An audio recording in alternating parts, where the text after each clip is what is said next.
Hính của Lam Hương Như Cố thì đã được chốt hạ là Đàm Tùng Vận, nhưng nam chính sẽ là ai vẫn còn là ẩn số.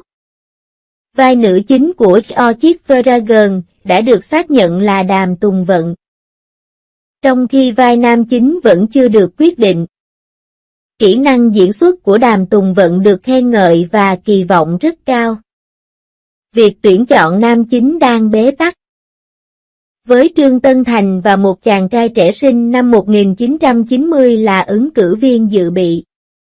Diễn xuất của Trương Tân Thành còn nhiều nghi vấn do lịch trình bận rộn.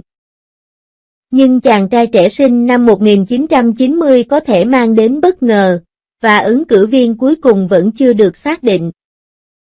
Bộ phim Lam Hương Như Cổ thì đã gây ra nhiều tranh cãi vì bối cảnh cốt truyện và lựa chọn diễn viên độc đáo, đặc biệt là việc vai nữ chính đã được xác định là Đàm Tùng khi vai nam chính vẫn chưa được xác nhận. Điều này đã khơi dậy sự tò mò của công chúng. Đàm Tùng Vận, một nữ diễn viên chiếm được cảm tình của mọi người bằng khả năng diễn xuất thông minh và hình ảnh ngọt ngào, đã đạt được những thành tựu đáng kể trong sự nghiệp diễn xuất của mình. Từ cảnh tràn đầy năng lượng trong Nghề Chúng Ta Tuyệt Vời Nhất, đến Viên Cẩm Hà lập dị trong Nghề Quyền Lực Ngầm, đến Lý Kiến Kiến được các anh em yêu mến trong Nghề Nhân Danh Gia Tộc. Đàm Tùng Vân đã liên tục đột phá bản thân, tạo nên những nhân vật sống động, tích lũy được lượng người hâm mộ đông đảo và độ nổi tiếng cực cao. Phong cách diễn xuất tự nhiên và giản dị của cô luôn giúp cô nắm bắt chính xác tính cách của nhân vật và thể hiện cảm xúc của nhân vật một cách tinh tế cho khán giả. Đây cũng là lý do quan trọng khiến nhà sản xuất Lam Hương Như Cố không ngần ngại giao cho cô vai đạo của Đàm Tùng Vân. Hình tượng nữ chính trong Lam Hương Như Cổ thì dường như đã định hình trong tâm trí khán giả, mọi người đều mong chờ diễn xuất của cô trong vở kịch. Tuy nhiên, khác với sự chắc chắn trong việc lựa chọn nữ chính, việc lựa chọn nam chính trong Lam Hương Như Cố lại giống như một màn sương mù chưa được xua tan. Nhân vật nam chính của vở kịch có bối cảnh khá đặc biệt, không có nhiều cảnh quay và tính cách phức tạp. Anh ta cần phải thể hiện khía cạnh bình tĩnh và kiềm chế, nhưng cũng bùng nổ sức mạnh cảm xúc mạnh mẽ vào những thời điểm quan trọng. Đây là một thách thức lớn đối với khả năng diễn xuất của diễn viên. Quan trọng hơn, do hạn chế của vai diễn nên vai diễn này khó có thể thu hút được các diễn viên trẻ có lượng truy cập riêng tham gia đóng. Trong ngành giải trí cạnh tranh cao, có xu hướng thích những vai chính có thời lượng xuất hiện nhiều hơn và có thể thể hiện hết sức quyến rũ của mình để củng cố và nâng cao sự nổi tiếng. Do đó, việc chọn nam chính cho Lam Hương Như Cố đã bị đình trệ. Hiện tại, nhà sản xuất cũng đang tích cực tìm kiếm ứng viên phù hợp. Theo người trong cuộc, có hai nghệ sĩ nam lọt vào tầm ngắm của họ. Một là Trương Tân Thành, diễn viên hậu 95, một là diễn viên hậu 90. Cả hai đều có mức độ nổi tiếng và tích lũy tác phẩm nhất định trong ngành giải trí. Sự kết hợp của họ có thể mang đến những tia lửa khác nhau cho Lam Hương Như Cố. Trước tiên hãy nói về Trương Tân Thành. Anh ấy và Đàm Tùng Vân đã có một sự hợp tác tuyệt vời trong Nhân Danh Gia Đình. Tình yêu mà Hạ Tử Thu kiến thật ấn tượng. Sự tương tác tự nhiên và trôi chảy giữa anh và Đàm Tùng Vận như anh em ruột khiến khán giả cảm nhận được những cảm xúc sâu sắc vượt qua mối quan hệ huyết thống. Đồng thời cũng khiến tình cảm chính phú của hai người ăn sâu vào lòng người. Dựa trên kinh nghiệm hợp tác này, các nhà đầu tư đang mong đợi sự tái hợp của họ trong Lam Hương Như Cố. Tin rằng sự hợp tác mới của họ sẽ thu hút sự chú ý của người hâm mộ In the Name of Family và mang lại sự đảm bảo về lượng truy cập cho bộ phim.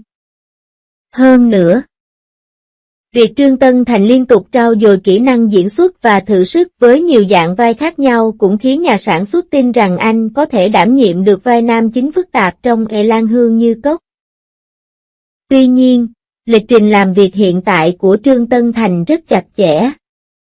Anh ấy hoàn toàn tập trung vào Bộ phim được chuyển thể từ một IP nổi tiếng và do chính nam phái Tam Thư đạo diễn. Diễn xuất của Trương Tân Thành trong bộ phim này rất được mong đợi.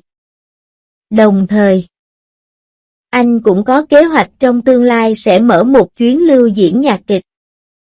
Nhạc kịch có yêu cầu cực kỳ cao về phẩm chất toàn diện của diễn viên như kỹ năng ca hát và khả năng biểu diễn. Vì vậy Trương Tân Thành cần đầu tư rất nhiều thời gian và tinh thần vào việc tập luyện. Với lịch trình bận rộn như vậy, không chắc Trương Tân Thành có thể dành thời gian đóng vai chính trong Lan Hương Như Cốc hay không. Theo quan điểm của đoàn làm phim Trương Tân Thành, họ luôn hy vọng Trương Tân Thành có thể đi theo con đường giao thông và mở rộng sự nghiệp diễn xuất của mình. Nhưng thực tế thì hiệu quả không đáng kể. Trong đoàn làm phim bắt đầu cố gắng mở rộng phạm vi diễn xuất của Trương Tân Thành, và các thể loại như phim thần tượng cổ trang trở thành hướng đi mà họ cân nhắc.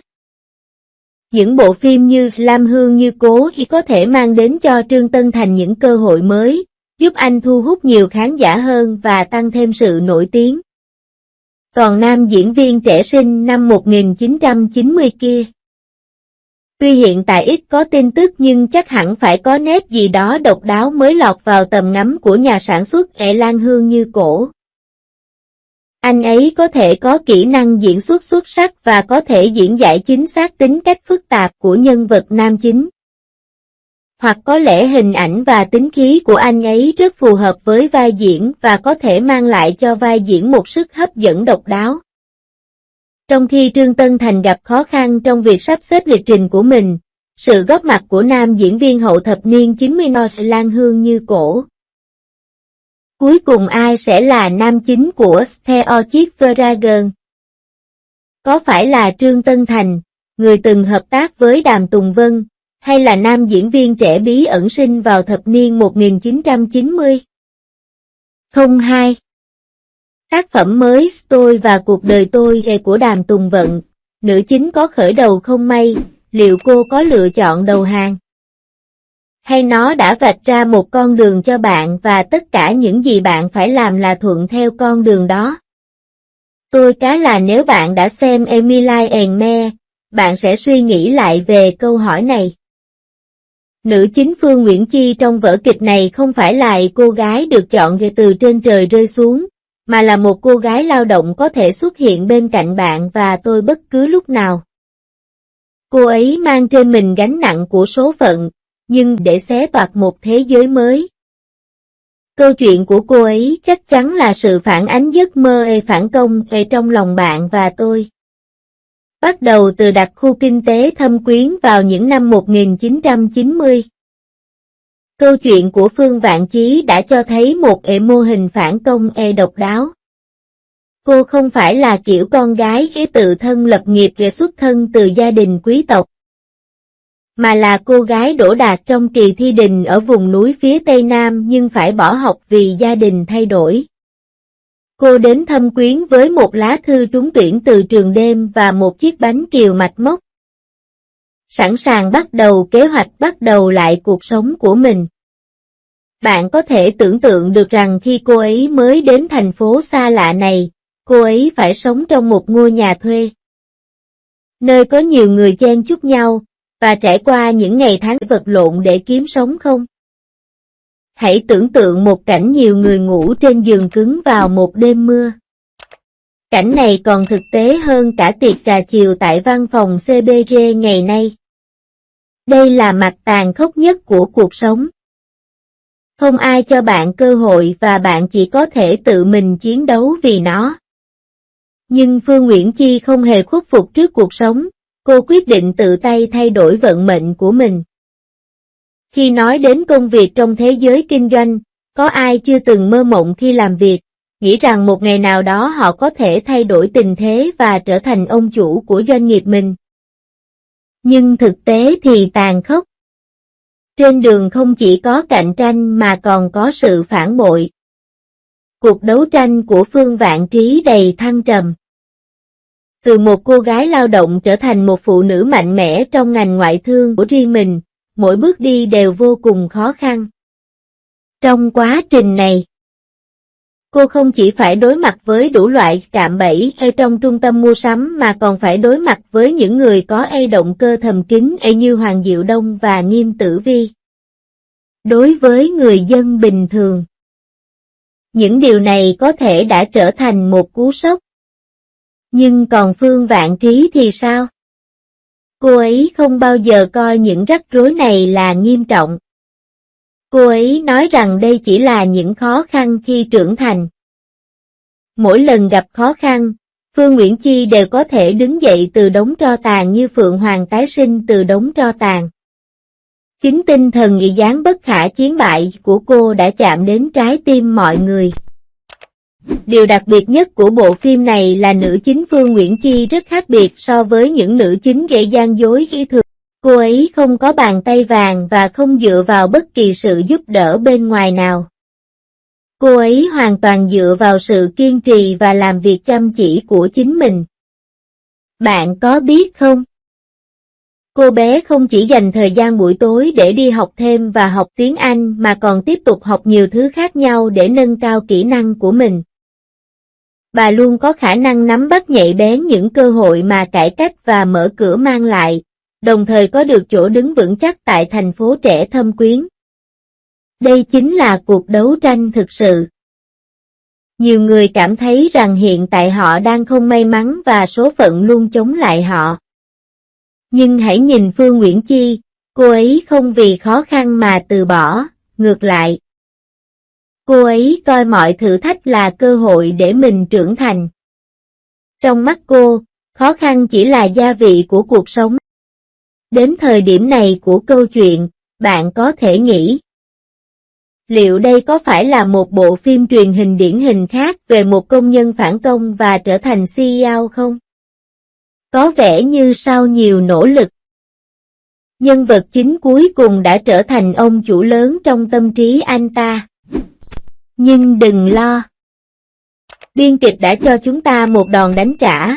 Khi Phương Nguyễn Chi giao lại công ty cho đoàn làm phim và cùng cô con gái nuôi Phương Miêu Miêu trở về tiên phong, mọi người đều sửng sốt.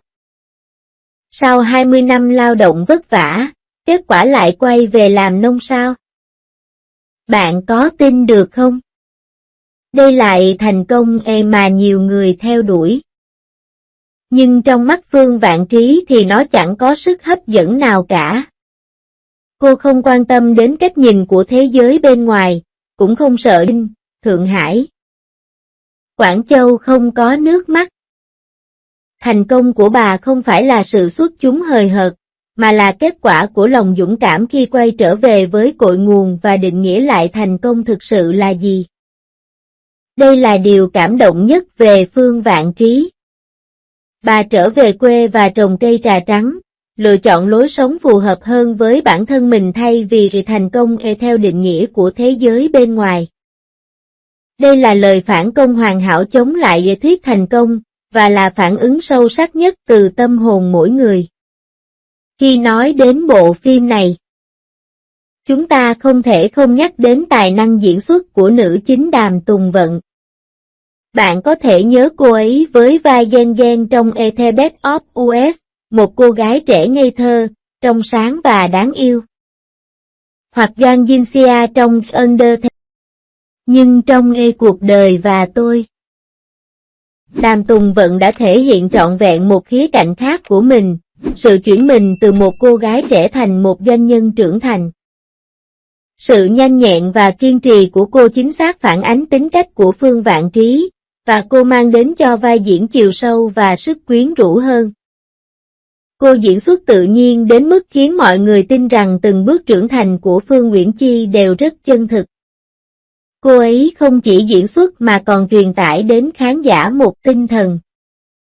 Dù số phận có quanh co đến đâu, bạn cũng phải luôn tin rằng mình có sức mạnh để thay đổi. Nhìn lại câu chuyện của Phương Vạn Trí, bạn sẽ thấy thành công của cô không phải là ngẫu nhiên mà đến từ nỗ lực không ngừng nghỉ. Cô ấy không hề bị áp lực của cuộc sống đè bẹp mà vẫn chiến đấu và chống trả bằng mọi như câu nói kinh điển, số phận của tôi nằm trong tay tôi, không phải trong tay Chúa. Đây là lời tiết lộ sâu sắc nhất mà Phương Vạn Trí mang đến cho chúng ta. Số phận không bao giờ dễ dàng ưu ái bất kỳ ai, nhưng bạn có thể thay đổi nó thông qua sự nỗ lực. Vì vậy, lần tới khi bạn gặp phải tình huống khó khăn, đừng dễ dàng bỏ cuộc. Bạn có thể không thể quyết định được gia đình mình sinh ra, hay hoàn cảnh mình gặp phải khi mới bước vào xã hội, nhưng bạn hoàn toàn có thể lựa chọn cách đối mặt với nó, cách đấu tranh vì nó và cách